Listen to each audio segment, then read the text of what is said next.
Hello, YouTubers. Welcome to World Cinema Reviews. This is Frank the Vamp. Boy, do I have an awesome movie for you tonight. We're going to talk about a film that's been on the vault for many, many, many years now. You may have heard of it, if you're an oldie but goodie like me, or if you never heard of it, I think that you should check this film out. And It's actually a film surrounded by the actual film may not be surrounded by controversy, but the players are people involved in it. Some people involved in this film. We're going to talk about that too. And I thought that this film needs to, be unearthed and be talked about a little bit more. And there's people who are real fans out of that. Um, we're talking about the film The Fearless Vampire Killers. And this is a film from 1967. If you never heard of this film, it's a British American film, and we're gonna talk about it. We're gonna take what makes this film special, some of the controversy, and I think we definitely need to have a conversation about this film. We can't go on without having a conversation about this film. Let's talk about the actual controversies here. Well, um, to understand why the people involved are involved in controversies here, we gotta talk. We really gotta go back and see it, and the actual plot or the subject matter are not it. We're just gonna talk about the actual people involved in the film, and this film is directed by Roman Polanski. Let's talk about him first. Well, Mr. Polanski, um, he's been directing movies for a long, long time, and but back a long, long time ago, he was involved in some sort of criminal activity with a minor a lot of years ago, and the outcome of those activities was not very good to Mr. Polanski, which actually had to leave um, the United States because of it, and he pretty much still at large. And I'm not gonna talk about what he did or what but it was something involved with a minor, and it's a lot of people are really turned off by Mr. Roman Polanski because of it, and they just don't want to see anything that he's involved with. I personally do not care for the man myself. You know, I I really, as a human being, he's not much, according to my opinion. But um, as as a director, you really have to admire the man. He's done great movies. You probably seen the movie Chinatown. If you haven't seen it, it's awesome. Um, what about Rosemary's Baby? Rosemary's Baby. That's a film that I really need to do here, and I'm going to talk about Polanski again. Um, he's truly talented. What doesn't matter what you think about the man himself as a human being, but you can't deny the fact that he's got great talent. It's sort of like Woody Allen type of deal. Like I feel the same way about Woody Allen. I don't care about the man, but I can admit that he's done some great work, and that's what Roman Polanski is. So that controversy of Mr. Polanski, it's gone. Now we're going to talk about the second person that's involved. So directed by Roman Polanski, and there's Jack McGowan starring here. Roman Polanski himself acting as well in this film, but we're going to talk about his late wife, Sharon Tate. And I get a little sad about talking about Sharon Tate because um, if you don't know who Sharon Tate is, Sharon Tate was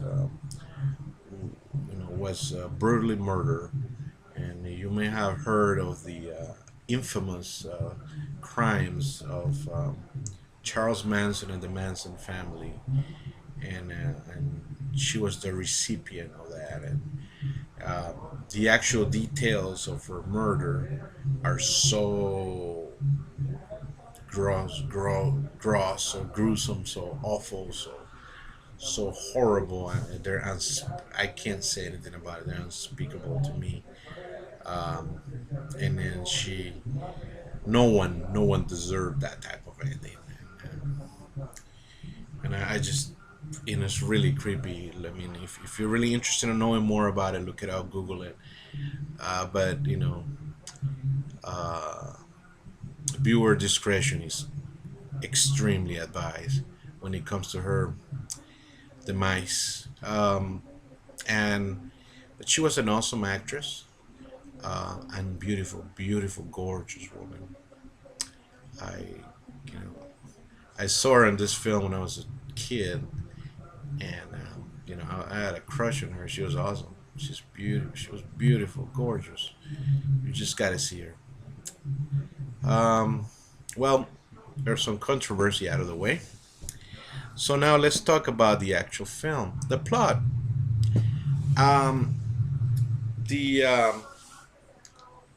the fearless, vampire killers is a tale about these two guys, played by McGowan and Polanski, that are basically are a professor and his apprentice that they're looking to kill vampires, and that takes them all the way to Transylvania, and of course Transylvania, not short of vampires, of course, and they actually, before they head for vampires, they go into a little inn, a little hostel, if you will, and then they meet Tate, where Mr. Polanski becomes, his character becomes extremely smitten by her. He really likes her, and unfortunately, she's kidnapped by vampires, mainly the vampire um, count, Count Vorlok, and Count Orlok. I'm sorry, and Count Orlok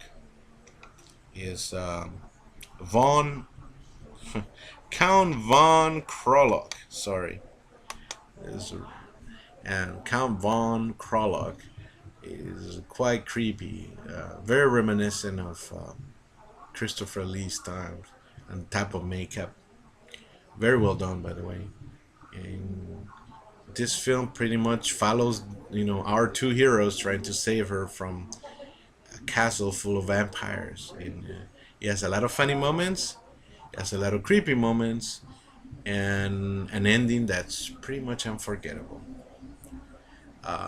I'm not gonna give away anymore because I want you to laugh, I want you to be scared, and I want you to enjoy this film.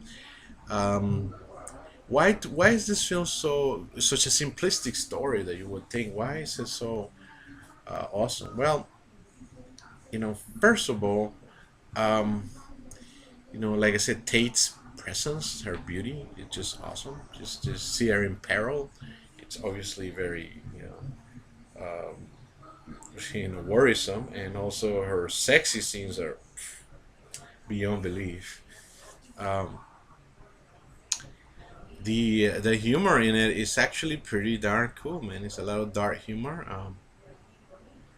The Count has a son that he has a gay son that is really really liking and Roman Polanski's character, and it's so funny because he you don't know that if he just does he want to just do him, or is or does he want to eat him, or maybe both, maybe keep a companion, make him a vampire or something like that. But it's actually quite common. That interaction is actually quite funny. The horde of vampires is really really creepy. There's a lot of vampires. The dance of the vampires, which is the actual original title of this film, um, it's really awesome. It's really done, well done, and I'm not going to go through it and describe it. I mean, you got to see it, and it's been copied in many films after that. Hints of mirrors, hints of dancing, hints of vampires that don't reflect on mirrors. I don't have any mirrors here. I guess I reflect on camera. Anyways, so moving on. So the The actual cinematography is beautiful. It's it's shot in England and in Italy in the Alps, on location. It's really really cold and really really difficult to shoot, but there's some blending of many different factors um, on the actual film. The way it was shot, it was so beautiful, and some of the backgrounds are awesome. There's even some animation in the very beginning. Um, the director, Mr. Polanski, was really really upset about the changing of the title of the film. He wanted the film to be named Dance of the Vampires, and he wanted to make it sort of a dark horror, dark fairy tale that had to do with vampires and with some humor in it. But the studios tried to pretty much make it dumb slapsticks, um, dumb, vampire parody type of thing, and it's not that at all. It's not that at all. But that's why they put the title, "The Fearless Vampire Killers," or "Pardon me, but your teeth are in my neck," which is horrible titles. But I actually do enjoy the Fearless Vampire Killers title myself. I think that's what he agreed on. I'm glad that he didn't go with the "your teeth on my neck" title type of deal. So at least, but Polanski was really upset because they tried to make his film into what it was not. It's kind of a horror film with some funny moments. It's not a funny moment with some tiny horror bit. No. The Count has an attack on Miss Tate that is really really awesome, very scary. The graveyard scene and the dance scene of the whole vampires are pretty darn good, and I think it's really fantastic. I like the music; it's really cool and creepy, and so it's really this film ending. I'm not gonna give away, but it's just a beautiful beautiful tale, and it has a very nice twist ending that now it's seen more appropriate to this times, but in then it was kind of really creepy, and it kind of explains why have vampires spread all over the world, and that's kind of the story. That's how kind of it's a fairy tale story that Polanski wanted to say, wanted to tell, and then it's actually quite remarkably great. I would recommend that you watch this film and you enjoy it for what it is. A pretty cool, gory, creepy, funny, well acted comedy or horror that actually will leave an impact on you. And after knowing some of the background of what happened to the main players, kind of leaves you a little bit sad, really. But it's truly worth watching. I hope that you do get to see it, and it's really worth watching. And I recommend that you get this film. If you've seen it before, revisit it. If you've never seen it, dude, you gotta watch it. You will enjoy it. This is Frank the Bam signing up, and sleep well.